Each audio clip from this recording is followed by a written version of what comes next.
Cryptic Humility. Hey guys, and welcome back to Cryptic Humility, the Krusty Krab pizza. We're on episode 6. Today we're going to be talking about DApps. I know in the last episode I told you guys that we would be talking about several examples in DApps, and that was before I was gathering all these episode details for today and not realizing, which I should have known, but DApps are so complex to explain, especially trying to pull a couple examples and then simplifying those examples. So we are going to touch upon one DApp today. This is going to be part 1, and next episode we're going to cover some more, just because I think the topic is worth covering, but at the same time, there is current news that I really want to share at the end of the episode, like we always do, but it might take some extra time. So we're going to recap on Ethereum. So if you missed last week's episode, don't worry, we're going to briefly cover Ethereum again so you guys understand what DApps are. And then from there, we're going to go over an example of a DApp and talk about some current news that I think is relevant to share. Today, we have no Q&As. And if you are looking for bits and pieces of these podcast episodes, you can check us out on X. You can check us out on TikTok, which is back and running. And you can check us out on YouTube for the full episodes as well. Also, we are on Apple Podcasts too. You can't see the video on Apple Podcasts currently. This is actually a really good point to know, because if there's any corrections in anything that I've said or any examples that I can show, the video explains that. So if you have a question, it could be answered in the video footage that we are currently trying to get on Apple Podcasts. So hang tight if you're on Apple Podcasts and you can't see the video, or you could go to YouTube and check out our full episodes there with video and audio in one. So let's get into it and let's start talking about Ethereum and recapping on last episode. So in the last episode, we talked about the differences and similarities between Bitcoin and Ethereum.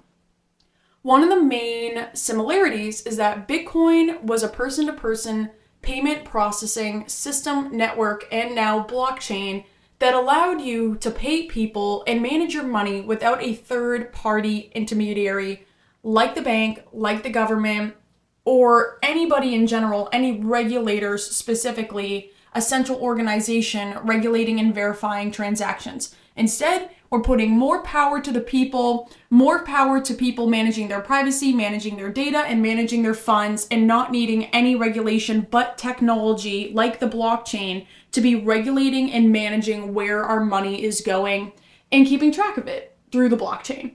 So Ethereum does the same thing. Ethereum allows person-to-person network transfers, payments, etc. But Ethereum is taking it a step greater and involving decentralized applications, or DApps. So DApps are just like, in a way, all the social media apps on your iPhone. And I'm going to give you guys an example that I think could paint a picture of this. But DApps can be games, they can be businesses, they can be wealth management tools, they can be decentralized financial tools like wealth management tools, and they are all run on Ethereum's blockchain. What I think compares to this in a way, if you will, to paint a picture, is think about your Apple iPhone. Your Apple iPhone is its own entity, right? It's run off its own software, etc. But there are multiple different apps that you can have on your Apple iPhone. However, your Apple iPhone is not responsible for the security and the legitimacy of the apps. That is up to the central organization that is running the app on your iPhone. So if I wanted to use Instagram, for example, I can connect to the Instagram server and be able to connect with that central organization, their software, the media that they're putting out, etc. How this differs from Ethereum is Ethereum is verified and transactions are legit, and DApps, like some social media platforms, are legit based off all the users in the blockchain that are monitoring and regulating the blockchain. And some of the DApps have their own users verifying the legitimacy of the DApp itself. So it's a little bit different than apps on your phone. Basically, just think about the apps on your phone, but take it a step further, where we're eliminating all the big corporations and companies that are monitoring and managing these apps, and instead, whoever has created the app, its users are now securing and making sure that the platform is legit and trustworthy. It's really interesting. It's a huge concept, and that's why DApps is going to take us a lot of time. But also, in last episode, we talked about that the difference between Ether and Bitcoin is that Bitcoin is using proof of work consensus mechanism, and Ethereum is using proof of stake. None of that really matters for today's episode, but it was just another difference that we talked about. And proof of stake is also a huge factor in why DApps can run the way they can. Because in proof of work, one of the biggest issues was all the technology and electricity usage in being able to verify and confirm transactions. Now, on Ethereum's blockchain, we're using proof of stake. So we're eliminating, or at least attempting to eliminate, a lot of electricity and energy usage through verifying transactions and keeping those verification processes as decentralized as possible. And the reason why I bring this up is because of proof of stake, we are able to evolve Ethereum into all these decentralized applications. We're able to increase the scalability, if you will, I can never say that word, and make Ethereum evolve. Like, I think in the last episode we talked about Ethereum 2.0, which is essentially the creation of expansion and evolution and creating more decentralized applications. To simplify, before we move forward, decentralized applications are run on Ethereum's blockchain, and there's no central organization, there's no central company, or there's no central entity that is managing them. The whole goal of decentralized applications was to make apps more secure and more reliable. How many times have you been on Instagram or Facebook, for example, and the app might randomly shut down? Or, for example, TikTok, with all the laws that are going into, because the company is centralized, all the laws that are going into TikTok being banned, TikTok not being banned, being restricted, being available. DApps are trying to diminish all of that. They're trying to diminish censorship. So, because DApps are run off smart contracts, and smart contracts are basically computer written protocol. So a protocol is already set in place over what is going to happen on a specific decentralized application, on a specific DApp.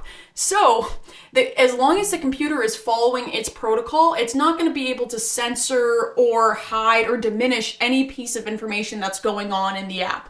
It's allowing for more freedom. Decentralized applications are allowing for more freedom for us to be able to speak how we want, talk how we want, voice our own opinions, create, innovate more ideas, innovate more applications that maybe our governing or our government may not approve of, but is probably in our best interest for our highest path. So DApps are all about more freedom, less regulation, decentralized regulation, if anything. So I want to talk about an example before we get into the DApp that we're going to be talking about today. I really want to talk about why we should be looking into DApps more. Why should we be paying attention to blockchain more? You guys know through this whole presidential debate and election that the biggest concern for a lot of us was voting. And not just who we're going to vote for, but the legitimacy of votes. And why I think blockchain and DApps are so amazing is because there are DApps out there that are like voting systems where technology is recording votes for us, and there's no governing party managing the votes that are going on. Or at least this is our goal with some of the DApps that have like voting systems in place, because there is speculation, and I'm not saying I agree or disagree, but there was speculation in Biden's presidency that the voting was rigged, that there was no way he could have gotten X amount of votes. And we have seen throughout society a struggle of transparency with voting.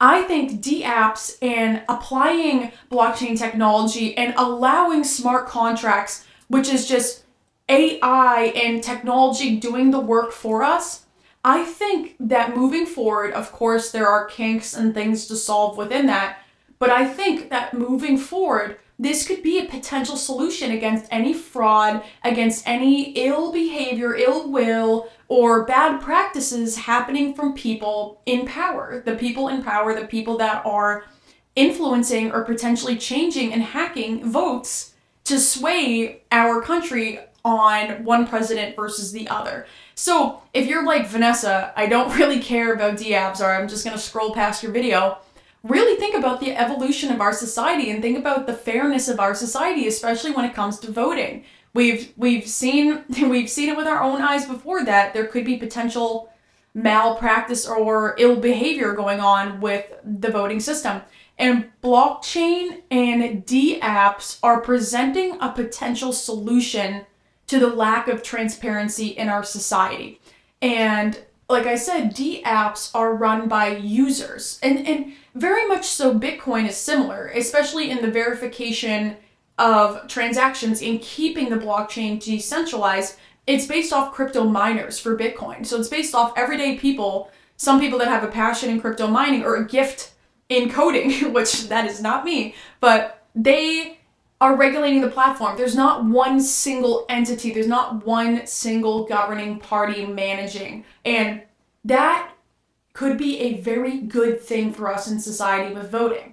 Okay, let's get into the first DApp that we're going to be speaking about today. The first DApp that I thought was relevant for us to be talking about is AAVE. AAVE is a decentralized application that is run off of Ethereum's blockchain. In the simplest of terms, because I've done the research, I've watched a ton of videos on this, and I don't want to confuse anybody because this whole podcast's intention is to prevent fraud, prevent education, making sure that we're getting the best resources and the best education out there without a lot of confusion. I just want to give you guys the gist of what this is and why it could be beneficial for us. And then if you want to take it a step further, I will link some resources at the end or at the bottom of this podcast episode for you to take a look at and really dive into if you're interested. Of course, you can ask me questions and I can get back to you on specifics too if you have questions, but for the purpose of beginners and simplicity, we're just going to be going over kind of what this is, sort of how it works, and why it could benefit you and us as a society.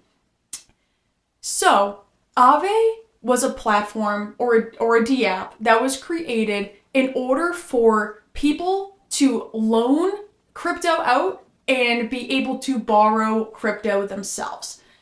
We're going to go over this in steps. So, step one, lenders are able to create a lending pool or a liquidity pool of all the crypto or cryptocurrencies that they have that they are interested in lending out. Why this is so important is because if we are trying to create a decentralized application where people can borrow and lend, there has to be liquidity. Liquidity is the ability to trade easier because there's such an influx in that specific decentralized application. Meaning there's just a ton of people that are either borrowing or lending. There's an increase in kind of like a spark up of usage. So for example, if you and I were in the market and it was just us two, there's not going to be much liquidity, meaning there's not going to be a lot of movement. There's not going to be a lot of an ability for transactions and for movement to happen in the market. So to start this whole process on AAVE, all the lenders have to create a liquidity pool. They have to create a reserve where all their cryptocurrency is basically stored. So when borrowers, step two, when borrowers want to come in and they want to borrow cryptocurrency that is available in this pool, it's easy for them to do so.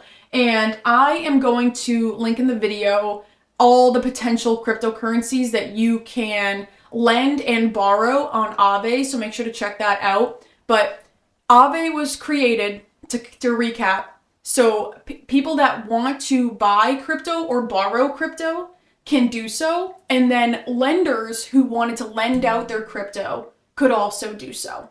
You might be thinking to yourself, Vanessa, why would I want to lend out my crypto that I have invested and worked so hard to have to somebody else?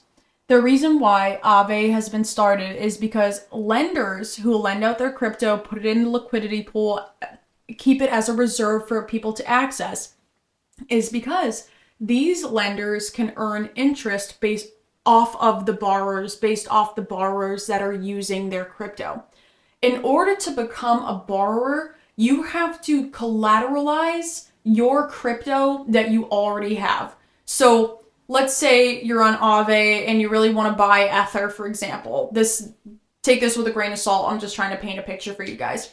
Let's say you have a certain crypto, but you really want to buy Ether. You would have to use the crypto that you have as collateral against the crypto that you want to buy.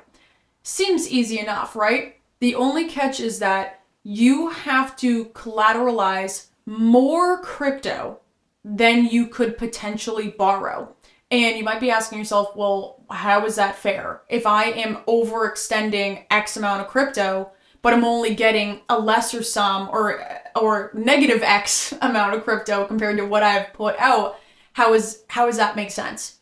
The reason why it's done this way is to protect the lenders, because since the crypto market is so volatile and it's risky and a lot of it is backed by supply and demand, unless we're talking about stable coins, which might be in next episode's topic, it's to protect the lenders against the market volatility. So if the collateral that you gave or that you put out in order to receive the crypto that you want is decreasing rapidly in the market, because you have over collateralized or because you have given over what you're borrowing, the risk of the lender losing in this is a lot lower.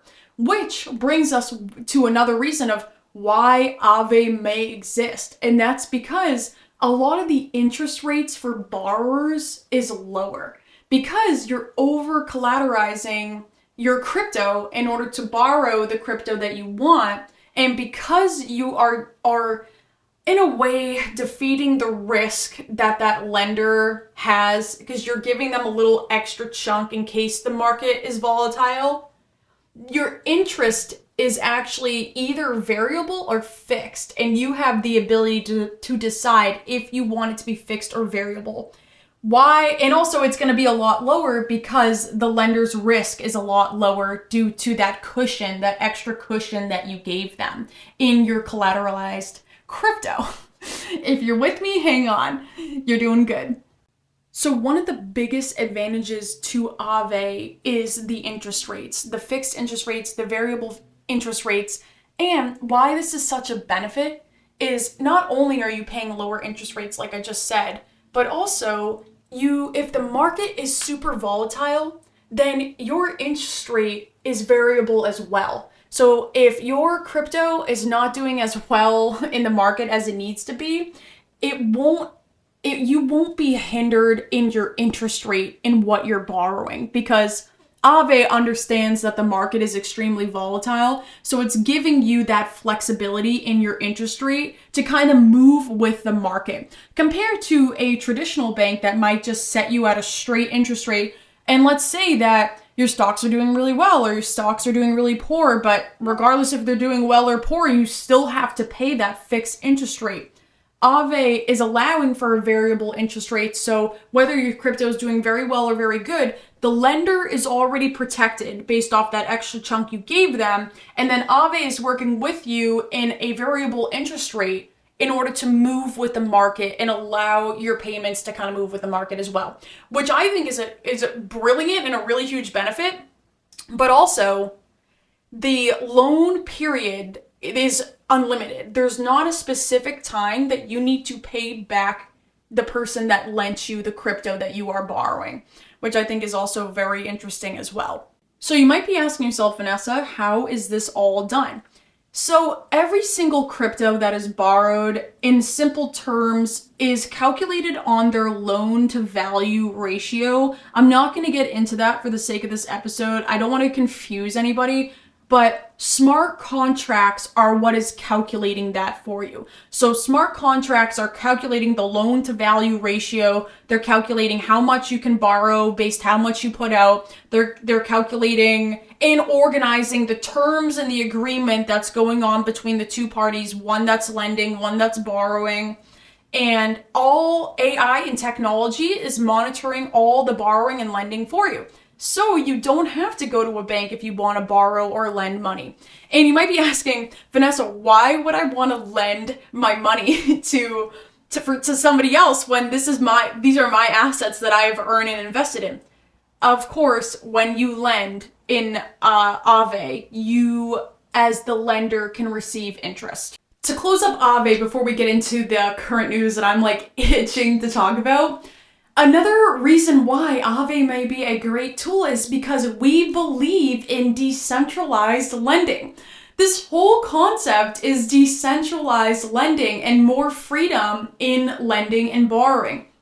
My whole point about the fixed interest rate and the variable interest rate is a perfect example of the power of decentralized lending. And it's just kind of nice to be able to have access to your own money and be able to use your assets to purchase assets that you're interested in, using your crypto to purchase more crypto that you may be interested in, and being able to borrow it or being able to lend it. And lending it is such an advantage too because it's a passive way to earn income. So why AAVE may be potentially great for you is, let's say you have X amount of crypto that has been sitting in the market and you want to, you can stake some of your crypto too, which this is kind of, I would say, like similar. Obviously, you're loaning out your crypto, so it's not exactly the same. But just like on Ether in proof of stake, when you're locking up your Ether or your crypto to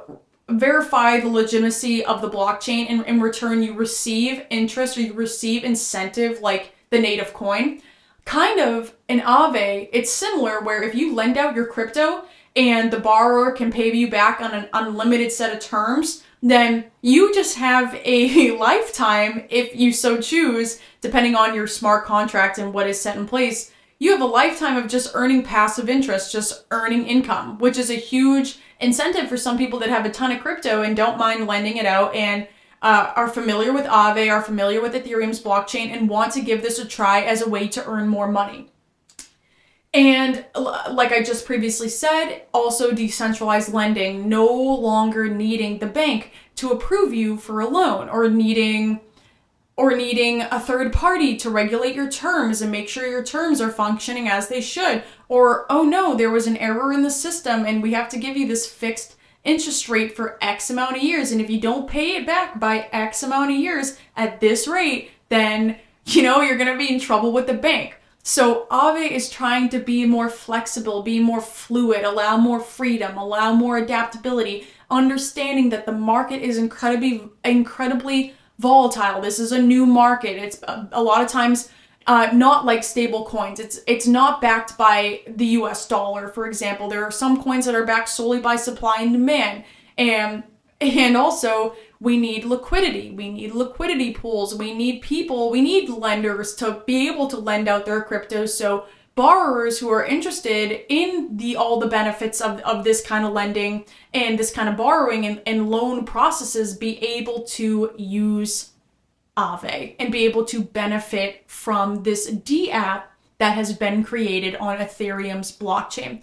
One last little bit that I think could be also important to mention is AAVE offers flash loans, which is basically like same day or same transaction or same time period loans. So if you're uninterested as a lender in this process of, unlimited terms and I don't know exactly when I'm going to get paid back, they also offer flash loans on the platform where it's just a shorter set period where the party B is borrowing for X amount of time. So there actually is an option on AAVE's platform where you can use a flash loan, which is just a loan for a specific transaction or a specific period of time. So the lender actually does know when they're going to be getting their money back. Okay, let's get into the current news. I am dying, itching, scratching to talk about Sam Bankman-Fried. If you do not know this man, you are going to know him, unfortunately. So, in the recent past, he created FTX, which was the third largest crypto exchange in the world. And in the beginning, it was a very successful company. The reason why it was ended up being fraudulent, which, by the way, let me say, is the whole point of this podcast. Hello, how you doing? The whole point of this podcast is because we need to end companies like this. We need to end people like this. We need to come together. We need to join this community and the platform that I'm trying to create that will hopefully eventually end things like this occurring again. Sam Bankman-Fried, FTX, he had a sister organization, and I'm just reading my notes to make sure I don't butcher this, but called Alameda Research. Alameda Research was funded by FTT, which is the native token of FTX. So the whole issue here is it was being upheld by invented coins and controlled by FTX and its insiders. So rather than fiat currency or like USD or like tangible money running Alameda Research, it was instead run by FTX's insiders and just speculative coins. Meaning, like, to paint an example, you know the Hawk Tuah girl that just like created her own coin, made millions, and then disappeared? This is essentially what was happening, but nobody really knew that it was happening yet. So he was creating value in these companies based off speculative coins. So coins that really were only backed by supply and demand of the people. None of these companies were backed by tangible, market-driven, like tested, valued money. Like money that we knew had value. It was kind of just all this imaginary tokens that had imaginary value. And then those tokens were funding FTX, we're funding Alameda Research, we're funding everything. So the question is all the people that were using the crypto exchange, where was their money going? If this Alameda Research sister company was being funded by FTT tokens, which are the native token of FTX, Sam Bankman-Fried's whole crypto exchange, where was everybody's money going? Binance saw that this was happening and decided to sell all of their FTT tokens. And actually, I don't know if it's still on Netflix, but I'm pretty sure I watched the documentary of this. I mean, I'm gonna have to look into it, and I don't want to mislead you guys, but whatever. I'm pretty sure, I don't remember what it's called, but I'm pretty sure they did a Netflix documentary on this. If this is true, I will put it in the video right here for you to see. So, but I watched the Netflix documentary on this, and CoinDesk was right. It ended up being an entire scheme. And so the whole point of the story is this all happened in November of 2022, so just over 2.5 years ago. So it's still relevant. It's still new and relevant. But so since Donald Trump got elected, Sam Bankman-Fried was sentenced to 25 years in prison for embezzlement, so stealing people's money and just being an insider in his own company and just all this crap that happened. So now that Trump is president, his two parents have gone to Trump and are asking to pardon his sentence, saying that, oh, most of the investors have gotten their money back. Most of the this is too harsh of a punishment for him. Dude, if you guys, if you watch the documentary, people lost hundreds of thousands of dollars. Like, some people lost all their life savings into this platform. He was actually, he had to pay back over like $10 billion to people. And that's what his parents are arguing is, oh, you know, most investors have already gotten their money back, and 25 years is kind of a hard sentence for somebody that embezzled all this money in crypto, and like, will you please pardon him? So right now, they're trying to convince Trump to pardon his sentence over what he did. But like I said, and I will say it again, the whole intent of this podcast is to stop people like this. Stop people who just are creating speculative coins and just funding their company through it. And then now you're investing and trusting your money in this platform, and you have no idea where your money is actually going. And also, trusting the credibility and the legitimacy of people. Who is Sam Bankman-Fried? You know, how long has he been involved in crypto? And learning the ins and outs, like blockchain, like DApps, like everything we talk about on this platform, learning the ins and outs of how businesses run and how things are done, so you can know if you can trust them or not, especially in crypto, especially in such a new market. I brought this up because I am dying to know what happens. I'm dying to know if he's pardoned, which I obviously don't think he should be. I mean, this is a serious crime that has occurred, and it has affected many, like, around the globe. I do not think that he should be pardoned at all. I think he has to understand exactly what occurred here and just the overall sketchiness of what he was doing. The documentary explains more in detail. I know we're coming close to the end of this episode, but I want to hear from you guys. What do you think? What do you think? Do you think he should be pardoned or not? Do you think that fraud in crypto is still a big thing that we need to regulate and manage? And of course, if you're saying yes to these things, this podcast is for you. Thank you guys so much for watching. I know we covered a lot today. Any questions, please let me know. Next episode, we'll do a part 2. We'll cover some more DApps. And if there's anything I can do in the meantime, please make sure to follow us and check us out on social media. Stay up to date with all the current news. My name is Vanessa Hurley. This is Cryptic Humility. Thank you for watching.